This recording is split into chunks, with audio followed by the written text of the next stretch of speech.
তো আসসালামু আলাইকুম সিনেমা প্রেমী, আপনারা সবাই কেমন আছেন? আশা করি সবাই ভালো আছেন। আলহামদুলিল্লাহ আমিও ভালো আছি। তো আমরা এই ভিডিওতে যে সিনেমাটাকে নিয়ে কথা বলবো, পুরো বাওয়াল মাসের রস সিনেমা।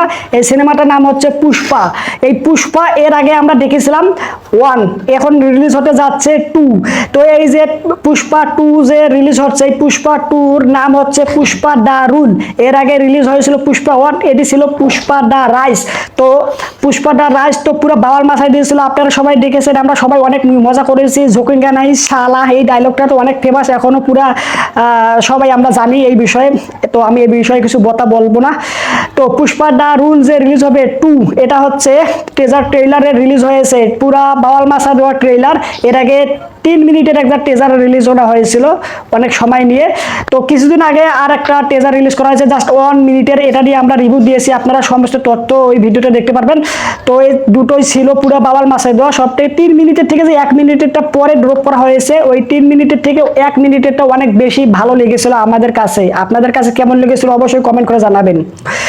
তো প্রথম পর্বটা নিয়ে আমি কিছু কথা বলি। প্রথম পর্বটা যে আমরা দেখেছি, মানে দেইকা জাস্ট স্যাটিসফাইড। এমন কোনো ব্যক্তিরা যে বলবে যে এই মুভিটা দেখে আমার ভালো লাগে নাই, আমার মনে যে আমি আকুতি মিনতি নিয়ে গিয়েছিলাম, এই আমার আশা বনাশা পূরণ হয়নি, এমনটা বলতে পারবে না। পুষ্পা 1 দেখে প্রত্যেকটা লোকেই স্যাটিসফাই, আমরা প্রত্যেকেই।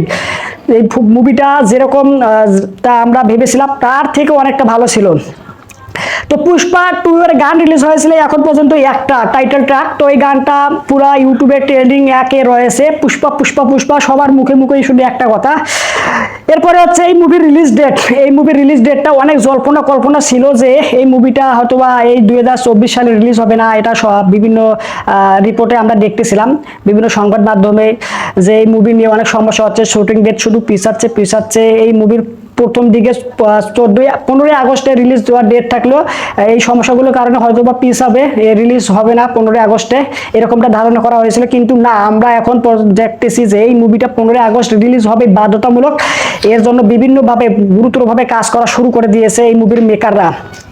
আর সব থেকে আনন্দের বিষয় হচ্ছে এই মুভিটা কিন্তু আমাদের বাংলাতেও ডাবিং হবে, কারণ এর আগে আমরা দেখেছি পুষ্পা 1 পুরাই অল ইন্ডিয়ার প্যান ইন্ডিয়া রিলিজ হয়েছিল, কিন্তু বাংলাতে কোনো ডাবিং ছিল না। কিন্তু এই পুষ্পা 2টা বাংলাতেও ডাবিং করা হবে। এর যে একটা গান রয়েছে, এই গানটা বাংলাতে ডাবিং করে রিলিজ করা হয়েছে, বাংলাতে শুনছিলাম, ভালোই লাগলো। তো আপনাদের জন্য এটার সুসংবাদ, আপনারও আমার জন্য, যে এই পুষ্পা যে মুভিটা রয়েছে আল্লু অর্জুন, এটা আমরা বাংলা ভাষায় আমরা দেখতে পারবো, এটা আমাদের জন্য অনেক বড় পাওয়া।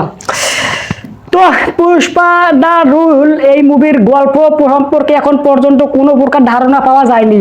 এর আগে অন্যান্য সিনেমাগুলো যে রয়েছে, এই সিনেমাগুলোর শুটিং স্পট থেকে অনেকগুলো তথ্য লিক হয়ে যায়, যেমন ফার্স্ট লুক, মুভির গল্প সহ বিভিন্ন প্রকার তথ্য লিক হয়ে যায়, যার কারণে আমরা কিছুটা আন্দাজ পেয়ে থাকি যে এই মুভিটা কীরকম হতে যাচ্ছে। হ্যাঁ, তো এই যে পুষ্পা 2 রিলিজ করা হবে 15 আগস্টে, এখন পর্যন্ত এই পুষ্পার মেকাররা যা আমাদেরকে দেখাতে চাচ্ছে, টেজার ট্রেইলার গান, আমরা শুধুমাত্র ওনাদের কাছ থেকে দেখতে পাচ্ছি, কোনো প্রকার তথ্য লিক হচ্ছে না, যার কারণে ওনারা এই মুভির মেকাররা আসলেই আমাদের কাছে প্রশংসার দাবিদার।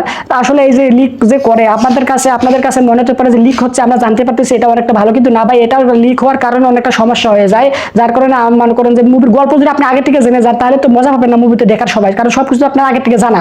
যার কারণে আমি মনে করি যে হাইড যে রয়েছে সম্পূর্ণ বিষয়টাকে যে অনেক ভালোভাবে ওনারা কন্টিনিউ করতেছে, এটা আমার কাছে অনেক ভালো লেগেছে। এরপর হচ্ছে এই মুভির বাজেট হচ্ছে পুষ্পা 1-এ ছিল আপনাদের 200 থেকে 250 কোটি রুপি, আর এই সিনেমাটা পুষ্পা 2 যে রিলিজ হবে, এই সিনেমার বাজেট ডাবল হয়ে গেছে ভাই, পুরো ডাবল, মানে 500 কোটি রুপিরও উপরে যাবে, মানে পুষ্পা 1-এর থেকে ডাবল হয়ে গেছে, যার কারণে এই সিনেমাটা একদম প্রিমিয়াম কোয়ালিটি হবে, কোনো প্রকার খুদ এই সিনেমাটা থাকবে না। পুষ্পা 1 এই 200 থেকে 250 কোটি টাকা দিয়ে যে ফিল্ম বানাইছিল, যেটা আমাদেরকে দিয়েছে, সেখানে বাজেটটা বাড়াই পুরো ডাবল হয়ে গেছে। তাহলে একবার চিন্তা করে দেখেন যে এই মুভিটা কিরকম হতে পারে। তো এই ছিল আমাদের মতামত, আপনাদের কি চিন্তা ভাবনা অবশ্যই জানাবেন। 15 আগস্টে অবশ্যই সিনেমা হলে এই মুভিটা দেখতে যাবেন, এই বাধ্যতামূলক। আর অবশ্যই আমরা এই সিনেমাটা দেখবো, রিভিউ দিব, আপনার মতামত অবশ্যই কমেন্ট করে জানাবেন, চ্যানেলটা সাবস্ক্রাইব করবেন, পাশে থাকবেন, ধন্যবাদ।